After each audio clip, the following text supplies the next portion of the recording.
श्री स्वामी समर्थ. स्वागत आहे तुमचं माझ्या यूट्यूब चॅनलवरती. आजचा दिवस तुम्हाला खूप छान सुखाचा समाधानाचा जाऊ देत हीच मी स्वामींच्या चरणी प्रार्थना करते आणि आजच्या व्हिडिओला सुरुवात करते.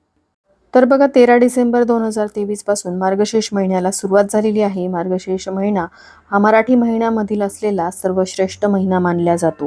मार्गशीर्ष महिन्यामध्ये आपण अनेक सेवा उपाय करत असतो. तर अशीच एक सेवा किंवा उपाय म्हणा ती तुम्हाला तुमच्या पैशांच्या समस्या दूर करण्यासाठी, तुमच्या आर्थिक समस्या दूर करण्यासाठी करायचा आहे. तर ही जी सेवा आहे ती आपल्याला मार्गशीर्ष महिन्यातील शनिवारी करायची आहे. कोणत्याही एका शनिवारी तुम्ही हा उपाय करू शकता किंवा तुम्ही प्रत्येक शनिवारी केली तरीही चालेल. तर हा जो उपाय आपल्याला करायचा आहे, कशा प्रकारे करायचा आहे, कोणत्या वेळेत करायचा आहे, कुठे करायचा आहे, ही संपूर्ण माहिती आजच्या व्हिडिओमध्ये मी शेअर करणार आहे. त्यामुळे व्हिडिओ स्किप न करता शेवटपर्यंत बघत राहा.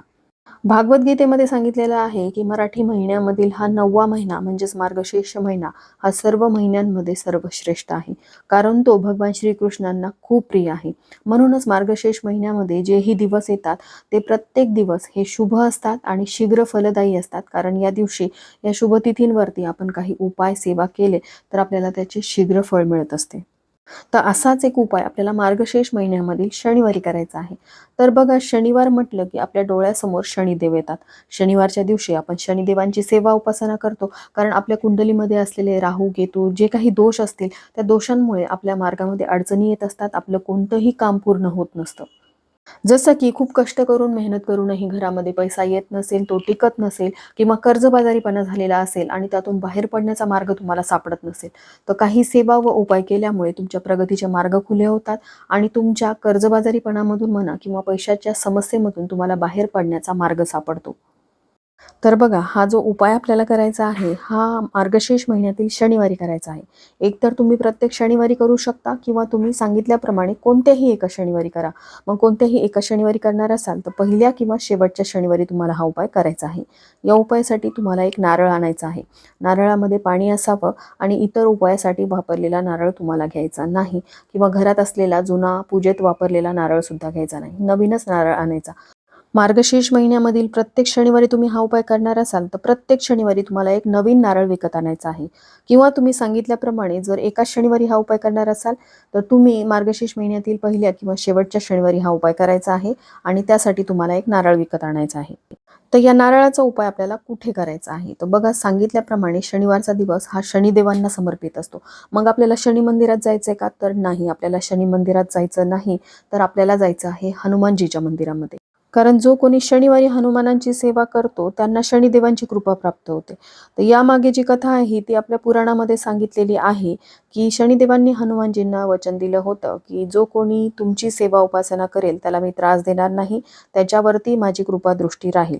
म्हणूनच शनिवारी आपण हनुमानजीची सेवा करत असतो. या दिवशी हनुमानांच्या मंदिरामध्ये जाऊन काही उपाय करत असतो ज्यामुळे आपल्या ज्या अडचणी आहेत, जे काही आपल्या प्रगतीमध्ये येणारे अडथळे आहेत ते दूर होतात आणि आपले प्रगतीचे मार्ग खुले होत असतात.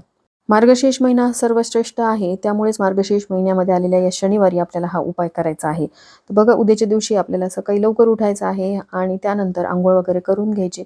आपल्या घरातील देवपूजा करायची आहे आणि त्यानंतर आपल्याला घराच्या जवळच असलेल्या हनुमानजीच्या मंदिरामध्ये जायचं आहे. आता प्रत्येकाच्या घराच्या आसपास एखादं तरी मारुतीचं किंवा हनुमानजीचं मंदिर हे असतंच. आता सोबत जात असताना आपल्याला काही वस्तू न्यायच्या आहेत.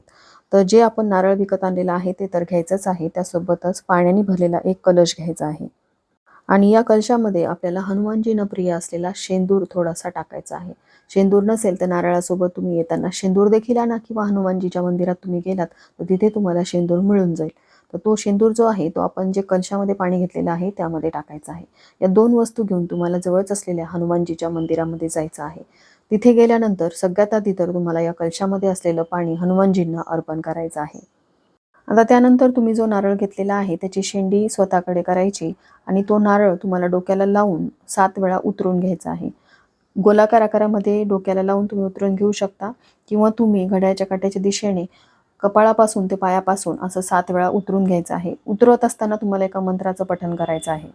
तर बघा, इथे मी तुमच्यासोबत 2 मंत्र शेअर करत आहे. यातील कुठल्याही एका मंत्राचं तुम्ही पठण करू शकता. पहिला मंत्र जो आहे, ओम रामदूताय नमः, ओम रामदूताय नमः, ओम रामदूताय नमः. किंवा दुसरा मंत्र, ओम महावीराय नमः, ओम महावीराय नमः, ओम महावीराय नमः. असं म्हणत 7 वेळा तो नारळ तुमच्या स्वतःवरून ओवाळून घ्यायचा आहे.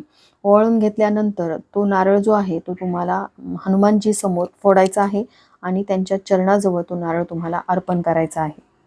आणि त्यानंतर तुम्हाला तिथे बसून तुमच्या ज्या काही अडचणी आहेत, आर्थिक समस्या आहेत, पैशाविषयीच्या समस्या आहेत, कर्जबाजारीपणा झालेला आहे, या सर्व समस्या तिथे बसून हनुमानजींच्या समोर व्यक्त करायच्या आहेत. कारण बघा, या कलियुगामध्ये हनुमानजींना सर्वात लवकर प्रसन्न होणारी देवता म्हणून ओळखले जाते. त्यामुळेच त्यांच्या समोर जर आपण काही सेवा उपासना केल्या तर आपल्या कुंडलीमध्ये असलेले ग्रहदोष नष्ट होतात. राहू, केतू, शनी यांचा प्रभावही आपल्या कुंडलीवरती पडत नाही. आपल्याला प्रत्येक कामामध्ये यश मिळायला लागतं. त्याचबरोबर सगळ्यात महत्त्वाचं म्हणजे आपल्या मागे असलेली शनीची 7.5 जी आहे ती संपूर्णपणे नष्ट होईल आणि कोणत्याही वाईट संकटापासून हनुमानजी जे आहेत ते आपलं रक्षण करतील. त्यामुळेच आपल्याला ही जी सेवा आहे ती शनिवारी करायची आहे. तर बघा, मार्गशीर्ष महिन्यातील प्रत्येक शनिवारी हा उपाय करायचा आहे का? तर ज्यांना शक्य आहे त्यांनी प्रत्येक शनिवारी आवर्जून करावा. ज्यांना शक्य नाही त्यांनी मार्गशीर्ष महिन्यातील पहिल्या किंवा शेवटच्या शनिवारी करावा. हनुमानजींना प्रसन्न करून घेणारी सेवा किंवा उपाय तुम्ही म्हणू शकता. त्यामुळे मार्गशीर्ष महिन्यातील प्रत्येक शनिवारी हा उपाय केला तर तुमची कठीणातील कठीण इच्छापूर्ती होतेच, एवढा हा प्रभावी उपाय आहे. तर चला, झालेली सेवा मी स्वामींच्या चरणी अर्पण करते. इथेच व्हिडिओचा एंड करते. व्हिडिओ आवडला असेल तर लाईक, शेअर, सबस्क्राईब करा. भेटूया तशाच एका नवीन व्हिडिओसोबत. तोपर्यंत सर्वांना श्री स्वामी समर्थ.